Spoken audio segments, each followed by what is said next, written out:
So it's been said that a picture speaks 1,000 words, and here's the picture of a client. Her name is Clara Lopez, and we can probably see in her countenance the light, but also the struggles that she's had as a result of poverty in her life. But there's a good thing about this, because there's hope in her eyes also. Clara was abandoned when she was 3 years old, and she was helpless while she was a small child. She had no access to education at all. And since she was alone, she was in a reformatory institution when she was 12 years old. All alone and struggling in her youth, sometimes living in the streets. And when she got older and had started her own family, she had to survive the horror of a child that was murdered.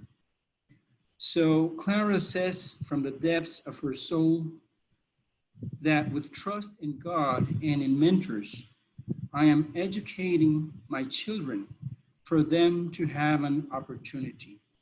So in a way, Clara represents, I'd say, a high percentage of the childhood in Honduras that either are facing social risk or poverty.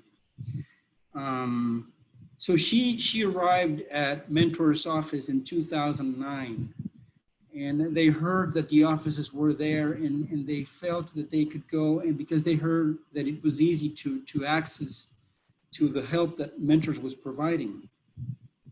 And before that, she had a business in which she was selling mangoes, but she was having serious economic problems with it. So she applied for a small loan of $300, and she went to the jail, and she bought some hammocks and some sandals. She went back to her town and sell them twice as expensive, and that was an eureka moment for her, because she's never been there. So she said, well, this is wonderful. I can do wonders with this. And then she started her business, and with mentoring and with training during all this time. And we have carefully stayed close to her, helping her measure her success. And we've seen that she had increased in her income, and that she has decreased her debt, and that she has savings now. That's a wonderful story. But I would like to go back to the comment that she says. She said, trusting in God and in mentors, I am educating my children for them to have an opportunity. So I'll show you the next slide so that you can see what am I referring to. So this is Mary. And Mary was 9 years old when Clara came to Mentors. And due to the fact that Clara was making more income, she had the opportunity of studying in high school, which is not public here. So she had to pay for her education. And then in order for her to finish graduating from high school, she needed to make an internship for 5 months. And she needed to come to the city and go back. And she was paying $12.50 a day in order to have her daughter, Mary, to come and to that internship. And she says, I struggle every day with my 2 daughters and my son, who works in a t-shirts assembly company, to move forward and to pay for their education. Now, $12 may not seem very much, but for her, that meant a lot of work and a lot of extra hours of work.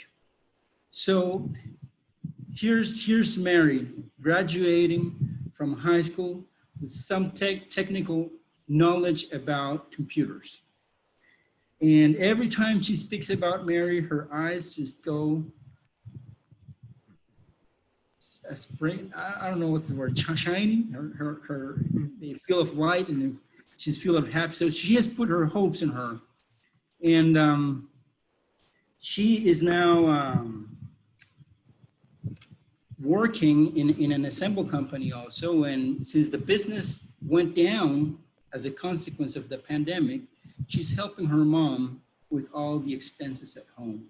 So it's a wonderful thing what has happened in her family. It's a great contrast that her mother was part of the, let's say, 70% of the children without any access to education or opportunities.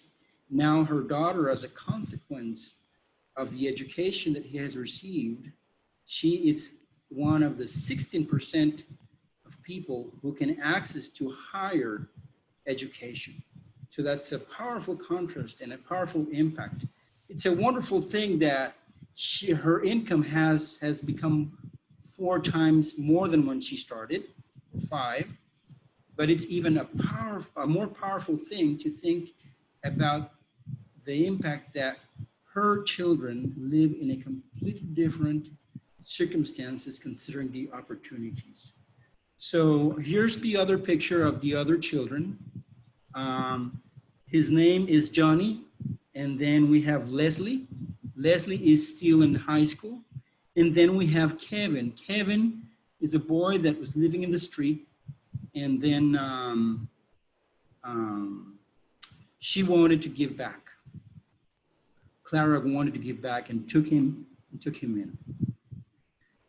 So in conclusion, I am very happy to work for this organization that changed lives.